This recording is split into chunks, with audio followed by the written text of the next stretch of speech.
What are we making today? Giant outdoor glow-in-the-dark yard dice.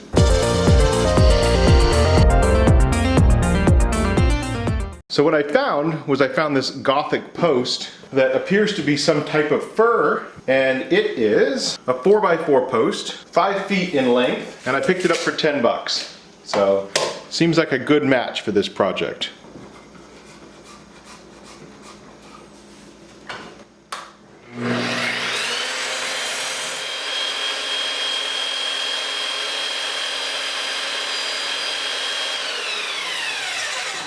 So it's a good thing that these are 3.5 inches, because that's the capacity of this chop saw. Let's make sure 3.5, 3.5, 3.5. So that's my basic die. All I need to do is cut out 5 more of these. I did notice these all have a pith running through them.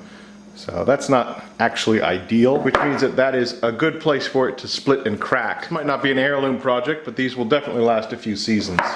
And there's still quite a lot of post left.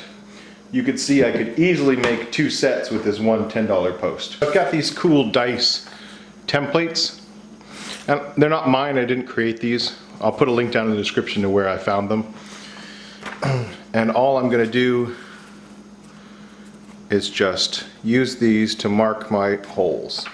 The templates, all I've done is I've given myself a corner in each one of them, and that just makes things a whole lot faster. Rather than trying to keep a track of 6 different sheets of paper here, I only have to keep track of 2. All right, dang me. All right, one set of holes left, 6. It's a good thing. Getting real bored of this. Boring. Punching these holes ahead of time. Well, there's 2 reasons. One, it's now easy to keep track of the size. The other reason is that I'm going to be using a brad point bit to drill.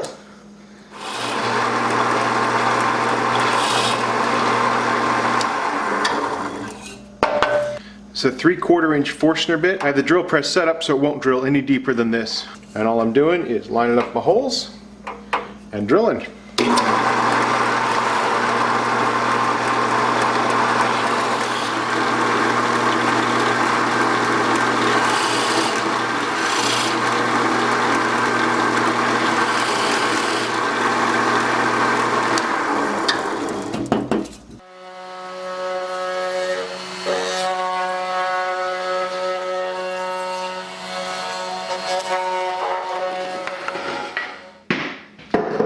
That's fine.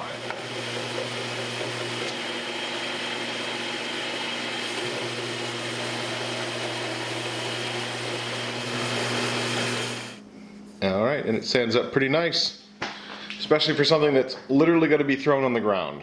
Now that we have the basic die shape that we want, let's talk about the fun part of this build. Let's talk about glow in the dark. Something you may or may not know is that glow in the dark pigment is clear. It's clear in the daylight. It doesn't have any colorant to it. So I experimented with lots of different things to make these pips glow in the dark. For instance, I added some glow in the dark pigment and then some dye. And so that way during the daytime each one of the pips would have a blue color to it, but at night they would glow in the dark.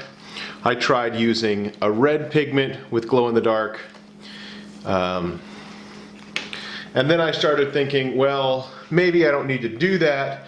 Maybe what I should do is that I'll paint the pips and then I'll pour resin over the top of that paint so it'll show through. And so then I switched to just clear epoxy with different glow-in-the-dark pigments. This is all well and good in the daytime, but let me show you what it looks like at night. This is under a black light, and it is pretty much what it's going to look like after they get saturated with sunlight and they glow in the dark. This particular pigment glows really well under a black light. Let me just saturate it real fast with some UV here, and so you can see how well that would glow at night. This is the one that I used regular dye on and mixed the glow-in-the-dark powder in, and it doesn't glow at all. So that one's out. I used a few drops of blue pigment and my blue glow-in-the-dark powder, and it's not bad. It's not a bad look. This is clear, and you can see these two samples ran together.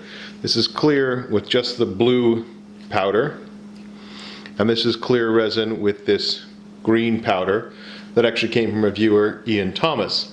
He also sent me this really cool liquid, which is a UV tracer. So as you can see, not very interesting looking liquid in here, but this is what it comes out looking like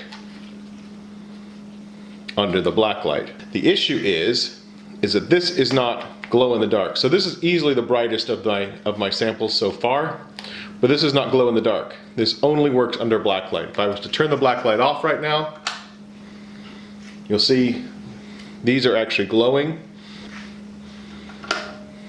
This one only works under a UV light.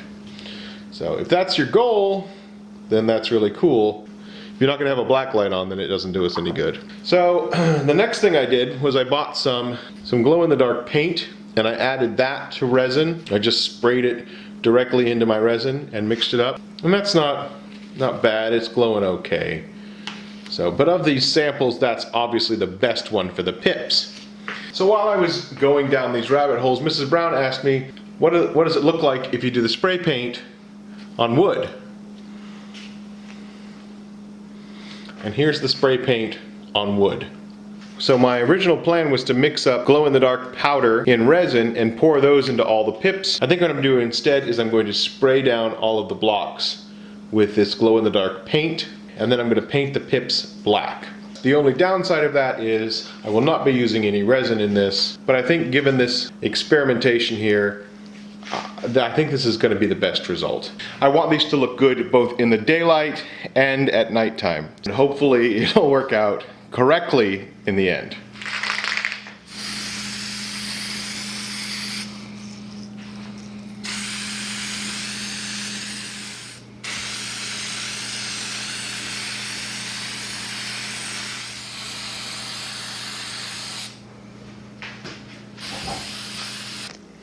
Okay, so here's what they look like after their first coat of paint, and I think you can't even tell that it's on there. But let's put on another coat just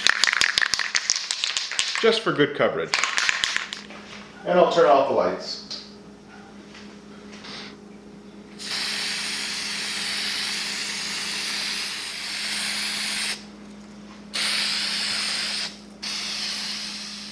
I definitely think this is going to be a really cool look.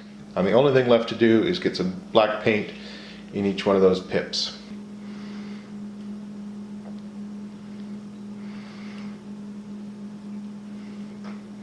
And all I'm doing is just painting these dye pips. Best thing I found is just load up the brush so you don't have to go in there more than once. Get a nice clean circle. Fix my lighting. Is that better? Is it better or worse? I can't tell. What did I call them? Giant outdoor yard dice? Giant glow-in-the-dark outdoor yard dice? Something like that. All the adjectives in there, even though a couple things didn't go quite the way I hoped, but I love the way they came out. But I also love the fact that they look amazing in the daylight. You can't even tell that they're glow in the dark right now. And they're really fun. I even tried them out, you know, I sat in the backyard and threw dice. And then I let them charge in the sun for a couple hours. So let me show you what they look like with the lights off. Are there any dice songs? Am I supposed to blow my own dice, or is somebody else supposed to do that for me? Luck, let a gentleman see how nice a dame you can be. I got a good hour out of them. They'd only been charging in the sunlight for about that long. I imagine if they'd absorbed a little bit more sunlight today, they would have lasted a little longer. This is what they look like under a black light. And honestly, setting up a black light in your play area is a super fun idea.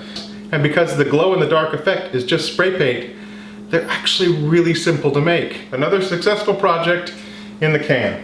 I get a lot of comments asking if I have a Patreon page. Patreon is basically just a third-party website that allows you to support different artists. So yes, I officially have a Patreon site if you are interested in supporting me there.